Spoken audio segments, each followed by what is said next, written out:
네, 정치권 이슈 짚어보겠습니다. 김근식 전 국민의힘 비전전략실장, 복귀왕 전 청와대 정무비서관 나오셨습니다. 어서 오십시오. 안녕하세요. 안녕하세요. 네, 일단 인사 얘기부터 좀 해보겠습니다. 어제 장차관급 인사가 있었는데 몇몇 논란이 되는 지점이 있어서요.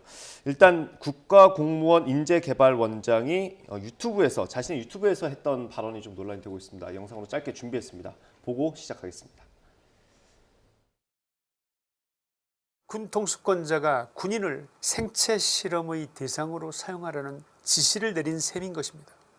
왜 그랬겠습니까? 그 이유를 알고 보니 K방역의 홍보를 위해서였다는 것입니다. 박근혜 정부 말에 촛불 시위에 중국인들이 대거 참여한 것을 기억하십니까? 중국은 당시 대한민국에 유학 온 7만여 대학생들 전체를 동원할 수가 있었고 그들을 일사불란하게 촛불 시위에 참여하도록 했다는 것은 공공연한 사실 아닙니까? 네, 김치환 전 교수죠. 국가공무원 인재개발원이라는 곳이 이제 공무원들을 교육하는 곳 아니겠습니까? 그래서 좀 야당에서 비판이 있는 것 같습니다. 과거에 공무원 연수원이라는 이름으로 불렸다가 인재개발원으로 이제 바뀌었는데 공무원들을 대상으로 간부급 교육을 하는 데거든요. 예. 여기에 이념 교육을 철저히 잘할 수 있는 사람을 내정한 것 같습니다. 예. 더더군다나 그 이념 교육이 정말 극단적인 보수 유튜버들의 어떤 그 발언, 네. 그 발언을 서슴치 않는 자가 그 공무원 인재 교육원인 장이 됐다라고 하는 것은 이건 정말 어이가 없어서 말이 안 나옵니다.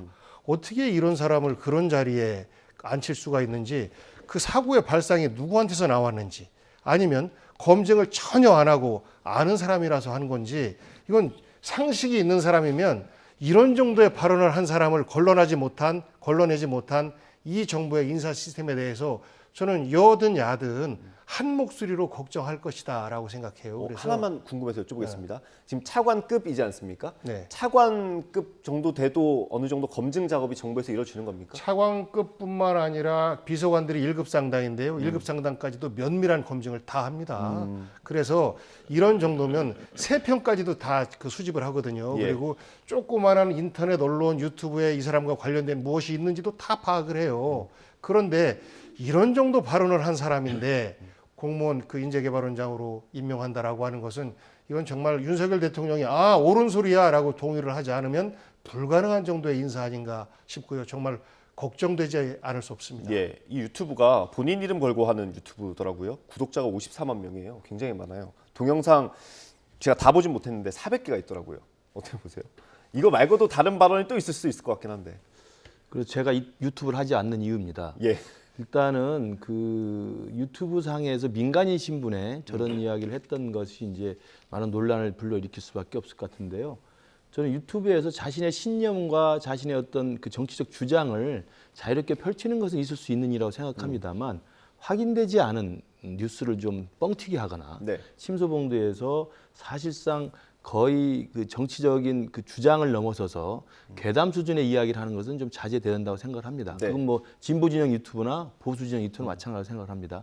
그러면서 본다면 저 김치환 내정자의 몇몇 그 유튜브 발언 내용은 조금 더 아마 이제 자신들의 구독자들의 이 카타르시스를 위해서 말을 하다 보니까 좀 세게 이야기했다는 생각이 들고요.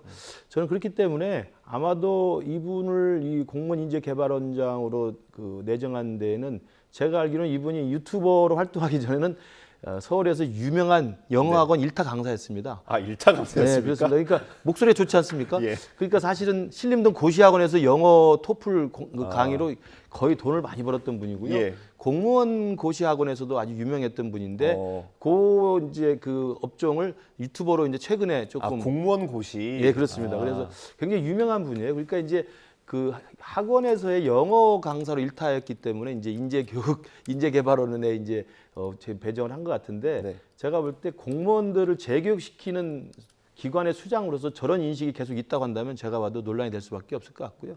그러나 이제 차관급이고 그 중에서도 조금 이제 그 눈에 들어오지 않는 전체 어저께 지명했던 차관급 인사 중에서는 그런 직책이기 때문에 가장 좋은 건 본인이 알아서 결정할 문제이긴 합니다만 네. 야당의 요구나 언론에서 논란이 계속 된다고 한다면 조금 재고를 해봐야 되지 않나 하는 생각을 합니다. 재고를 해봐야 되지 않나 이런 말씀을 해주셨습니다. 어떻습니까? 지금 당장 뭐 본인이 결단을 하는 게 필요하겠습니까? 뭐 대통령이나 대통령실에서도 좀 고민이 있을 것 같긴 한데요. 본인도 결단을 해야 되는 것이고 이쪽 인사를 담당했던 전체에 대한 책임도 함께 물어야 되는 것 아닌가 싶습니다. 이게 인사 그리고 검증을 지금 법무부에서 하잖아요. 법무부에서 하고 차관급도 있는 법무부에서 거죠. 하나요? 그러면요. 모든 검증을 다 그쪽에서 하게 되는 겁니다. 과거에 민정수석실에 있었던 검증팀이 지금은 이제 모두가 다 법무부 장관 업무로 넘어간 거 아니겠습니까? 네. 거기에서 검증을 안 한다 혹은 입맛에 맞는 검증을 한다라는 것이 이번에 드러나는 것이라 저는 이번을 기회로 해서 윤석열 정부의 인사의 난맥상을 바로잡기 위해서라도 잘못된 인사 시스템 혹은 거기에 대한 책임자들에 대한 문책을 동시에 함께 해야 되는 것 아닌가 싶습니다. 예, 알겠습니다. 김채환 국가인재개발교육위원장인가요? 예, 내정자가 어제 발표가 됐는데 유튜브에서 했던 발언이 좀 논란이 되고 있고요. 뭐 실장님께서 말씀해주신 대로 좀 어떤 판단이 필요할 것 같다라는 얘기가 나오고 있습니다. 과거에도 이제 초기에 그 대통령실에 그 김성애 종교문화비서관 논란이 있지 않았습니까? 네네네. 그분이 사실상 뭐 나름대로 또 유능한 면도 있는 사람입니다만 그 임명되기 이전에 민간인 신문에 했던 발언들은 SNS 발언들이 굉장히 우리의 국민 정서에 상당히 위배되는 내용이 많아서 결국 논란 끝에 사퇴를 했던 일이 있습니다. 그래서 저는 사실은 이제 김채환 원장을 끝까지 지켜야 될 그 정치적 부담을 안고 지켜야 될 그런 필요가 있는지 생각을 할 필요는 있고, 그건 아까 말씀드린 것처럼 아마 대통령실에서는 이제 영어 일타 강사라는 그 부분이 눈에 들어와서 했던 것으로 예. 보이는데, 공무원 인재개발원장으로서는 저 인식이 계속된다면 물론 모르겠습니다. 본인이 나와서 해명을 할 필요가 있을지 모르겠습니다. 저런 인식을 계속 공유하고 있다고 한다면 우리 대한민국의 공무원 인재개발원장으로서는 적절한 분은 아닌 것으로 생각이 됩니다. 근데 이런 의문이 들 수 있고 야당에서도 그런 지적을 비판하는 것 같은데, 그러니까 선거에서 이기면 사실 이제 자리 달라고 하는 사람들이 되게 많지 않습니까? 선거할 때 많이 도와주는 사람도 네네. 있고요. 근데 굳이 이런 사람을 임명을 해야 되느냐? 그 부분 아까 복귀양 비서관님 말씀하신 걸로 가름하겠습니다. 예, 알겠습니다. 근데 이분뿐만 아니라 그 얼마 전에 문제는 간첩이다라고 얘기했던 그 누굽니까? 경찰제도 발전위원회. 예. 발전위원장 그분 같은 경우도 정말 어이없는 사고를 가진 분이 국가의 중요한 역할을 하고 있단 말이죠. 이러한 것들이 속속들이 다 드러나고 있어요.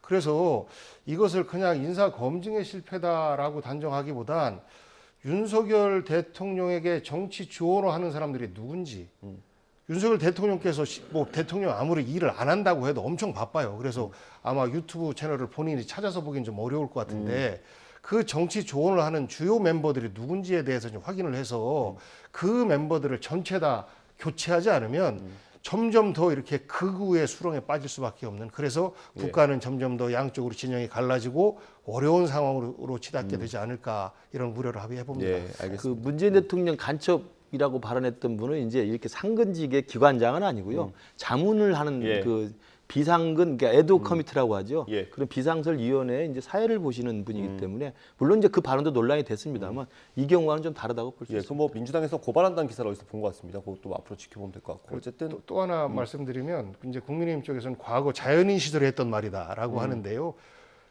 우리 공직이라고 하는 것이 그렇습니까? 그리고 또 인생도 마찬가지 아니겠습니까? 어떻게 살아왔느냐를 세밀히 살펴서 이 사람이 공직에서 일할 수 있는 역량과 자격을 갖춘 사람인지를 검증을 하는 것인데, 예. 자연인이었을 때 사고다라고 해서 그 부분은 문제 안 돼, 공직에서만 똑바로 하면 돼라고 하는 것은 그야말로 그동안에 그 본인들은 바른 소리 많이 하셨었는데 그 말과 다 배치되는 말씀이신 거죠. 그래서 저는 이분이 스스로가 공무원 인재개발원장의 자격이 있다라고 하고 있다라고 네. 한다면 그분도 문제지만 이분에 대해서 우리 김근식 실장님 말씀하신 것처럼 인사에 대해서 재고하지 않으면 앞으로 두고두고 국민적 걱정거리가 될 가능성이 높고, 네.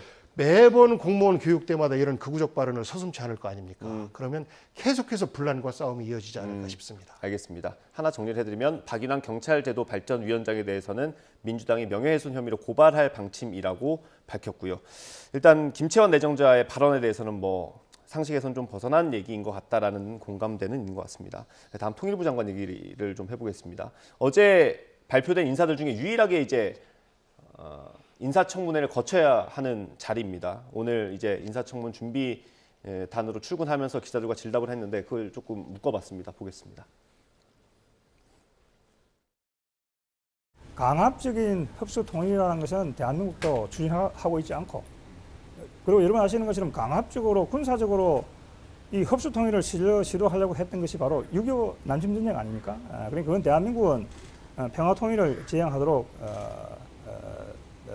되어 있고, 한국은 정부는 이제 평화적이고 점진적인 그런 어떤 평화 통일을 지향한다, 이제 그런 방향으로 생각을 하시면 되겠습니다. 네, 기자들이 많이 물었고 또 답변도 구체적으로 많이 했습니다. 일단 그 인터넷 언론사에 기고했던 글이 좀 논란이 됐죠. 뭐 김정은 정권을 타도를 해야 된다. 그리고 뭐 북핵 문제를 근본적으로 해결하려면 북한 전체주의 체제를 파괴해야 된다. 뭐 이런 얘기를 했던 게 논란이 됐습니다. 저건 이제 아까 나온 김채환 그 공무원 인재개발원장과는 좀 경우가 달라요. 그러니까 제가 유튜브를 하지 않는 이유는 가짜 뉴스나 잘못된 과도한 경강부식 선동을 하지 않겠다는 의미지만, 저 김영호 교수는 이제 민간인 시절에 국제정치학자 그리고 북한 또는 통일외교 안보 전문가로서 자신의 주장을 좀 가감 없이 이야기를 한 겁니다. 저도 저 큰 틀의 내용에 대해서도 기본적으로 동의합니다. 그러니까 네. 북한 정권의 체제 변화, 이걸 뭐 타도라고 하면은 좀 논란이 있다고 한다면 체제 변화, 그러니까 북한 동구권 구라파가 민주화되듯이 체제 변화에 의해서만 북핵 문제가 근본적으로 해결된다는 저도 기본적으로 동의하고요. 네. 그다음에 북한이 사실은 체제가 전환되어야만 우리가 주도하는 평화적 통일이 가능하다는 이야기도 분명히 맞는 이야기입니다. 그렇기 때문에 그런 주장을 민간인 시절에 글을 쓰고 유튜브에서 했던 것은 제가 볼 때 아까 말씀드린 가짜 뉴스나 괴담 수준이 아니라 학자로서 소신을 이야기한 거기 때문에 저는 다르다고 보고요. 네. 그리고 이제 저 부분에서 이제 저런 발언들, 타도, 파괴, 저런 발언들은 당연히 통일부 장관으로 임명되면 안 쓰겠죠. 저는 안 쓸 거라고 보고, 아까도 임명되자마자 기자들 질문에 평화통일이 우리 대한민국의 목표라고 이야기를 하고 있지 않습니까? 예. 그렇기 때문에 저는 저 부분은 물론 또 청문회 과정이 남아 있습니다. 그래서 청문회에서 야당 의원들이 몇십 개 더 과거의 발언들에 대해 질문할 것이고 그분에 대해 해명할 것이고, 그런 학자로서의 소신은 이야기하지만 통일부 장관으로서의 맞는 역할들을 할 것이라는 설명을 할리라고 기대를 하고요. 네. 저도 개인적으로 잘 아는 선배 교수입니다만 굉장히 오. 점잖고 합리적이신 예. 분입니다. 그래서 저는 저 부분에 대해서 과거에 있었던 어떤 대북 정책에 대한 노선을 놓고 비난하는 건 제가 볼 때 야당에서는 할 수 있지만 그것 때문에 저분이 낙마하거나 뭐 사퇴를 할 이유는 전혀 없다고 보고요. 왜냐하면 정권 교체를 국민들이 이루어졌을 때 당연히 문재인 정부 시각에서 봤을 때 대북 정책에는 기분 나쁜 방향이겠죠. 그러나 정권이 교체됐다는 것은 대북 정책의 노선이 바뀌는 거거든요. 네. 그 바뀐 노선을 가장 오랫동안 일관되게 지켜왔던 분이기 때문에 저는 정권 교체 뜻이 바로 저런 것이다. 외교 안보 관계 또는 대외 정책을 윤석열 정부답게 정상화시키는 과정에 적합한 분으로 본 것이기 때문에 단 통일부 장관이 되면 저런 단어나 워딩이나 발언에서는 좀 자제할 거라고 아마 청문회에서 이야기할 거라고 생각합니다. 네. 예, 이번 임명을 보면서 역시 이번 윤석열 정부는 2기 MB 정부 아닌가라는 생각을 좀 해봤습니다. 네. MB 정부 때에 평화롭게 진행되던 남북 관계가 사실 극단으로 치닫게 되고 대화가 통로가 막히고 네. 했었던 데 있어서의 조언을 했던 당시 비서관 역할을 했었고 또 유엔 인권대사의 역할을 하면서 대북 강경파 역할을 했었던 분이거든요. 네. 저는 뭐 우리 말씀하신 것처럼 이분의 생각은 이럴 수 있어요. 학자로서 주장할 수 있고, 그리고 이런 이야기들이 공론화되어서 한반도의 평화와 통일이 어떤 방향으로 가야 되는지 저는 이야기할 수 있다고 봅니다. 네. 과거에 김대중 대통령이 말씀하신 연방제 통일 방안에 대해서 한쪽에서는 빨갱이다, 적화 통일의 지지다라고 공격을 해왔었는데 결국은 노태우 대통령 때 이야기했던 뭐 3단계 통일 방안이나 이런 것들과 연방제 통일 방안이 크게 다르지 않다라고들 이야기를 하면서 다양한 통일 논의가 우리 통일을 앞당길 수 있다라고 했잖아요. 네. 그 가운데서 이분은 대북 강경론 속에서의 통일론자인 거죠. 여기에는 전제 조건은 북한 정권이 타도가 돼야 되고, 그리고 네. 그 이어서 북한의 체제가 바뀌어야 되고, 그럴 때 이제 통일이 가능하다라는 주장을 펼치시는 건데요. 그 헌법에 대통령의 반드시 해야 될 역할 중에서 한반도의 평화 통일을 위해서 일을 해야 되는 것이고, 그 헌법에 위임된 대통령의 역할을 대신해서 수행하는 그 담당 장관인데, 과연 한반도의 평화와 통일을 위해서 일을 할 그 수장으로서 적절한가? 결국은 남북이 전쟁 중일 때도 통일부 장관은 평화와 통일을 이야기해야 되는 역할이 주어져 있는 것인데, 네. 국방부 장관보다도 오히려 더 강경한 대북 노선을 갖고 있는 분이 예. 통일부 장관이다라고 한다면 결국은 일종의 국방부의 대북 선전선동 기능을 대행하는 통일부 아닌가. 그럼 통일부가 아닌 것이죠. 그래서 그런 면에서 볼 때 이분이 과연 지금 경색된 남북 관계 속에서 대화와 어떤 그 통일을 이끌어 나갈 수 있는, 평화를 이끌어 나갈 수 있는 통일부 장관으로서의 적절한 자기 가치와 철학을 갖고 있는 분인지에 대해서 의구심을 제시하는 것이고 그런 부분에 있어서의 문제 제기를 하고 있는 겁니다. 인사청문회에서 아마 이제 그런 부분을 민주당에서 날카롭게 할 거예요. 저는 네. 그 질문을 해명을 하고 답변을 할 거라고 보고요. 뭐 그거 크게 걱정할 문제가 아니라는 생각이 들고요.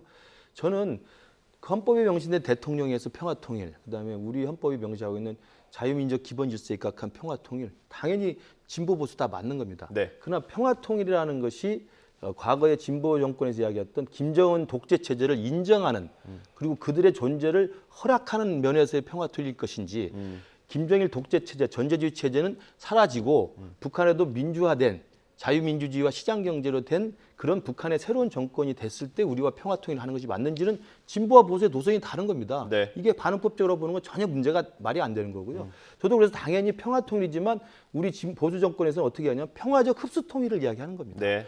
당연히 평화적 과정을 통하지만 북한 체제는 사라져야 되는 거예요. 북한 체제 전체가 사라진다는 게 아니라 북한의 저 독재 체제와 전제주의 체제는 사라진다는 전제하에서 하는 것이지, 만약에 그 부분에 동의하지 않으면 민주당 정권은 그 김정은 정권을 인정하자는 것이냐, 김정은 정권의 독재 체제가 영원 무궁할 것을 전제하는 것이냐, 그건 아니지 않습니까? 네. DJ 햇볕 정책도 그거라고 생각합니다. DJ 햇볕 정책도 헌법적 평화 통일을 지지하지만 평화적 흡수 통일을 깔고 있는 거거든요. DJ께서도 저랑 사석에서 만났을 때 햇볕 정책은 트로이의 목마라고 그랬어요. 그러니까 트로이의 목마가 뭡니까? 결국 북한을 체제를 전환시켜서 민주화시키며 한반도가 자유민주주의와 평화통일 체제로 가는데 그 트로이의 목마처럼 지금 당장 햇볕을 쏘여서 화해협력을 통해 가지고 북한을 변화시키겠다는 것이지 예. 김정은의 독재 체제를 인정하는 건 아니라는 말씀드립니다. 알겠습니다. 주제 넘어가려고요? 네. 알겠습니다. 네. 말씀을 하실 것 같아가지고 뭐 이게 일단 내정자 후보자가 강경 발언을 한 건 학자로서 여러 옵션을 고민을 했고 그 중에 하나였다 이런 해명을 했고요. 뭐 앞으로도 질문이 많을 거고요. 청문회도 준비가 돼 있으니까 앞으로 좀 지켜보면 될 것 같습니다. 다음 민주당 얘기를 좀 해보겠습니다. 혁신위가 1호 혁신안을 내놨었죠. 불체포 특권을 포기해라, 서약해라. 그리고 앞으로 체포동의안이 오면 모두 가결시킨다는 걸 당론으로 정해달라고 했는데 오늘 의총이 예정돼 있습니다. 그게 어떤 총의를 얻을 수 있을까요? 의원 개개인이 동의를 할지 여부에 대해서는 저는 좀 불투명하게 전망하고 있는데요. 그러면 전망 말고 예. 어떤 게 바람직한지를 먼저 말씀해 주십시오. 최고위원회에서 가결을 당론으로 하겠다라는 입장은 이미 정했지 않습니까? 그래서 그런 정도에서 잠시만요. 가결 당론 아니고 부결을 당론으로 하지 않겠다. 부결을 당론으로 하지 않겠다라고 하는 네. 것은 뭐 가결과 크게 다르지 않은 네. 표현 같은데 뭐 오감의 차이는 있습니다만 예. 저는 이 문제가 이재명 대표가 나의 불체포 특권을 포기하겠습니다라고 한 것으로부터 발단이 됐어요. 그러면 일단 이재명을 방탄하기 위한 민주당, 방탄민주당 이런 프레임을 계속 국민의힘에서 걸어왔었는데 이제 그게 없어진 거죠. 그러다 보니까 그러면 서명합시다라고 해서 프레임 전환을 하고 있는 겁니다. 저는 혁신위가 이렇게 구체적인 현안들에 대해서 간섭을 하게 되면 저는 최고위의 지도력과 충돌될 수밖에 없다라고 봐요. 그래서 어느 분이 이런 아이디어를 냈는지 모르겠습니다만 저는 혁신위가 현안에 대해서는 최대한 간섭을 배제하고 근본적으로 내년 총선을 바라보는 가운데서 당 체질 개선을 하는데 중심을 둬야지 이렇게 현안 가지고 접근하면 결국 의원들의 생각이 다 달라요. 국민의힘 내에서도 지금 여러 의원들이 서명을 안 하고 있는 거 아닙니까? 하나만한 쇼다 이런 말을 국민의힘 내에서도 하고 있어요. 마찬가지로 지금 저 의원 개개인이 서명하자라고 하는 것은 결국은 정치 쇼고 국민들이 서명을 하는 것이 좀 더 낫다라고 평가를 해줄 것 같으니까 사인하는 거지 결국은 이것이 갖는 아무런 강제 주체가 없어요. 근본적으로 불체포 특권을 없애야 된다라고 하면 87년 헌법 체제 이후에 여러 가지 우리가 제한적인 그 헌법 범위 내에서 개선할 걸 개선하지 못하고 있는데 그 헌법 개헌을 통해서 바꾸겠습니다라고 국민의힘에서도 이야기를 하고 그럼 민주당이 거기서 뭐 함께하지 않을 이유가 없고 이렇게 얘기하면 진정성이 있어 보이는데 목전에 서명하고 그 뭐 불체포 특권 포기하겠습니다라고 하면 실제 9월 달부터 정기국회가 열리고 나면요. 네. 그때부터 어떻게 할 겁니까? 정기국회 중단시킬 겁니까? 불가능한 서명이에요. 실제 예. 현실적으로. 그래서 이런 그 서명이라고 하는 것은 정치 쇼인데 그 쇼에 저는 혁신위가 지나치게 민감하게 반응했고 그런 현안 대응에 집중하면 할수록 네. 혁신위는 갈등거리밖에 될 수 없다라는 우려를 저는 말씀드리고 그 싶어요. 혁신이 방향에 대해서 하나만 더 여쭤보겠습니다. 그럼 혁신이가 너무 구체적으로 다가갈 게 아니라 어떤 방향만 좀 제시하면서 그 최고의 어떤 좀 공간을 열어줘야 된다 이렇게 보시는 거예요? 현재 상태에서는 어쨌거나 당의 최고 그 의사결정 구조는 네. 최고위고 네.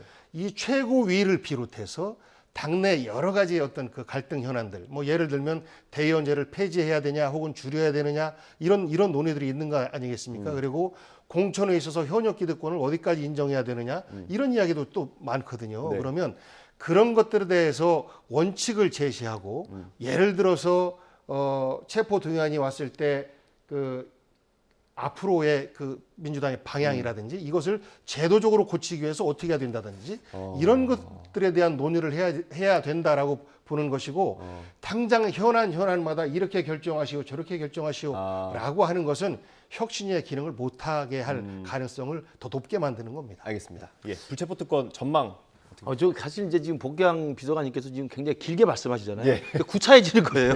간단한 겁니다. 아니 국민들이 다 불체포 특권 포기해라. 네. 다 요구하고 있고 이재명 대표가 대선 후보 때 민주당의 대선 공약으로 이야기했던 것이고 결국 우여곡절을 했다가 이재명 대표도 이번에 원내교섭단체 대표연설에서 내려놓겠다고 이야기한 거 아닙니까? 네. 어려울 게 뭐가 있습니까? 혁신이가 또 출범을 해서 어렵게 출범해서 우여곡절 끝에 출범해서 1호 의안으로 네. 이걸 당론으로 정해서 그 모든 사람이 의원이 서약하자라고 하는데 거기에 굳이 구구절절 말할 필요가 뭐가 있습니까? 제가 볼 때 민주당이 그렇게 반응을 보이면 보일수록 혁신위는 사실은 이게 말뿐인 혁신이구나. 결국 최고위의 정청래 최고위원 네. 같은 경우 사실은 이재명 대표가 교섭단체 대표연설에서 내려놓겠다고 하니까 정청래 최고위원은 그 말도 안 된다. 오히려 최고위원이 반기를 들었잖아요. 심지어는 송영길 전 대표 같은 경우는 이건 검찰 독재에 투항하는 것이다라고 이야기했어요. 네.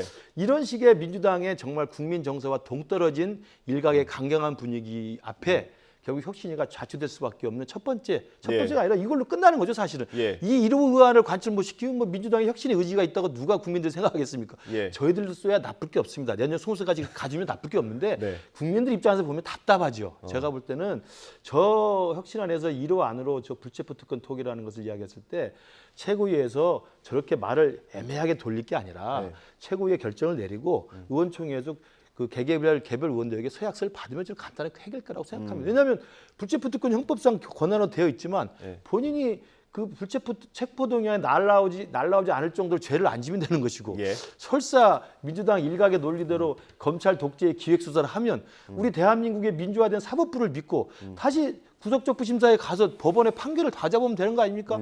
어제 박영수 특검도 기각됐잖아요. 예. 자신 있으면 불체포 특권 내려놓고 법원에 가서 나는 당당하게 그 재판장 앞에서 검찰이 나쁜 놈입니다. 검찰의 지금 증거는 조작된 겁니다. 하고 입장을 해서 관철시키면 기각되게 되어 있습니다. 예. 왜 그걸 안 내려놓습니까?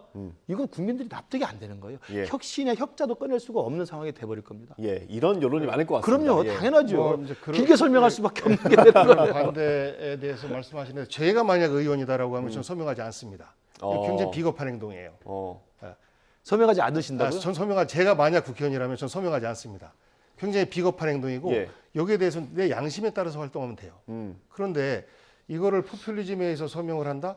그리고 더더군다나 이 의도가 이재명 대표의 불체포 특권 포기에 대해서 프레임을 전환하기 위한 그 여당의 공격인데 여기에 말려 들어간다라고 하는 것은 혁신위 쪽에서 정치와 정무에 대한 감이 좀 떨어지는 거를 보여주는 것이다라고 저는 판단을 해요. 예. 그렇기 때문에 저의 주장을 말씀드리는 것이고 전 근본적으로 불체포 특권에 대해서 손을 보려면 네. 지금처럼 검찰 독재 공화국이다라고 하는 우려 속에서 과연 그럼 야당이 뭘 해야 되느냐? 탈탈 털어서 먼지 하나 안 나오게끔 살면 뭐가 겁나느냐라는 말씀도 옳은 말씀입니다만 없는 죄도 만들어내는 게 지금의 검찰 아니겠습니까? 그래서 그러한 제도적 정비와 더불어서 개헌을 통한 어떤 헌법으로의 보강, 전 이런 부분으로 접근이 근본적인 문제 해결이다라고 생각하는 겁니다. 예, 잠시만요. 하나만 더 여쭤볼게요. 그 혁신위를 꾸릴 때 처음에 당내에서도 외부 인사를 데려오자고 했던 게 지금 우리 당이 너무 힘드니까 여의도 문법으로 보지 말고 좀 외부에서 볼 수 있는 사람을 데려오자라는 취지 아니었습니까? 그걸 지금 1호 법안으로 1호 안건으로 내놓은 거고 그게 이제 대부분의 어떤 국민 여론이 반영이 된 것 같은데 그걸 안 받으면 앞으로 어떤 걸 할 수 있습니까? 이제 그렇기 때문에 갈등이 되는 겁니다. 네. 그렇기 때문에 어떤 때는 불리하다 할지라도 버텨야 되는 때가 있는 거거든요. 정치 삿바 싸움이 그런 겁니다. 그런데 이재명 대표의 불체포 특권 포기는 사라져버리고 지금은 이제 서명을 하느냐 안 하느냐 국면으로 전환돼 있어요. 그러니까 민주당이 유리한 카드를 꺼냈다가 갑자기 불리한 카드로 몰리게 된 것이고 네. 여기에 이제 혁신이가 한 발 더 얹게 된 것이죠. 예. 그래서 제가 얘기한 정치적 정무적 감이 조금 부족한 판단이었다라는 말씀드리고 이것에 대해서 이제 원내에서 그럼에도 불구하고 네. 혁신위의 위상을 우리가 인정해 줄 거냐 말 것이냐 뭐 이런 고민들이 오늘 의총을 통해서 터져 나오면서 정리가 되지 않을까 싶고요. 예. 저는 뭐 기본적으로 혁신위의 안을 긍정적으로 정리하는 것으로 결론이 나지 않을까 이렇게 기대합니다. 긍정적으로 네. 조금 더 비꼬는 내용이 들어갈지 안 들어갈지 앞으로 지켜보면 될 것 같고요. 시간이 없어서 하나만 더 여쭤볼까요? 그 혁신위에 황희 의원이 또 들어갔더라고요. 예, 문재인 추가로 정부, 아마, 예. 문재인 정부에서 장관도 했었고, 그렇습니다. 뭐 이제 뭐 비명 쪽으로 좀 분류를 하는 것 같은데 어떻습니까? 그러니까 아마 이제 외부 인사 중심으로 갔고 이제 원내 인사는 이제 조직부총장인가요? 그걸 맡았던 이해식 의원이 들어가 있기 때문에 친명일색의 입김이 들어가는 게 아니냐라는 일각의 우려가 있어서 아마 새로 내부 의원을 하나 보강을 한 것 같고요. 뭐 지켜봐야 될 것 같습니다. 예, 알겠습니다. 짧게 해주셨습니다. 예, 마지막 주제 짧게 좀 다뤄보겠습니다. 어제 국회 법사위가 있었는데 감사원 그 사무총장과 김의겸 의원의 아주 설전이 뜨거웠습니다. 영상으로 짧게 준비했습니다. 보고 돌아오겠습니다. 전현희 권익위원 감사 보고서 관련된 내용입니다. 조은석 컴퓨터에 열람과 반려 두 가지 버튼이 있죠. 제가 이건 버튼까지는 안 봤습니다만 열람 체크하는 확인했습니다. 것만 있는 걸로 알고 있고요. 네. 그분이 당군일에 제일 많이 열람했습니다. 전자문서에서 열람을 했습니까? 전자문서에 보신 제가 뭐 보지는 못했고요. 서면으로 아주 자주 보셨고 서면으로 보더라도 출력도 하셔서 전자정부법에 펜도 되신 걸로 의하면 알고 있습니다. 전자정부법에 의하면 화면에서 모니터상에서 버튼을 눌러야 그게 법적인 효력이 있는 겁니다. 절차는 아닙니다, 의원님. 정의원 의원님. 그거는 뭐 화면으로 보시든 서면으로 보시든 그거는 저 유병헌 편한 대로 보시면 사무총장님의 됩니다. 법적인 해석인 거고. 자, 아니면 넘어갑시다. 그 업무 관행 보통 종이로 보시고요. 제가 28년 감사 27년 있었는데 그렇게 열람 자주 하시는 건 처음 봤습니다. 오늘 신문에 단군 이래라는 표현이 참 많이 나왔습니다. 어떻게 보셨어요? 단군일의 이런 사무총장 처음 봤습니다. 예. 아니 감사위원이라고 하는 것은 최고 결정 과정에 참여하는 분들이고 그들의 결론을 사실 보고서를 최종적으로 꾸미는데 올라오면 그거를 결재하는 역할이 행정적 업무의 절차로서 사무총장인데 실제 저 때 보면 사무총장이 그 감사위원들에게 막 대거리하고 쌩 난리를 피웠다라는 말이 나올 정도로 네. 문제를 일으키고 그러면서 저것에 대해서 얘기를 하니까 아니 출력해서 그 자료를 봤다라고 하는데 단군일에 가장 많이 읽었다라는 걸 이 출력된 자료를 얼마나 많이 읽었는지 본인이 어떻게 알아요? 그러니까 이분이 지난번에 그 문자 파동도 있었잖아요. 예. 그 뭐 이관섭 국정기획 수석. 이관섭 그 정책수석한테 내일 보도지로 또 나갈 겁니다. 무식한 소리 말라는 이야기입니다. 라는 것이 드러났어요. 그런데 법사위에서 그런 문자 보냈습니까? 기억이 안 납니다. 답변 드릴 수 없습니다. 이렇게 얘기를 했어요. 그러니까 정말 감사원 사무총장이면 그 일반 안정적 행정적 어떤 그 담보를 해야 되는 감사원이 그 감사원장의 그 중립지대 안에서 중립적 안정적으로 감사원 행정을 총괄해야 되는데 이분 같은 경우는 사실 전사 아닙니까? 대야당 또 전임 정부 탄압의 전사로서 현재 그 나타나고 있고 또 현재 최재해 감사원장이 사실상 바지저고리다 이런 말이 나올 정도로 예.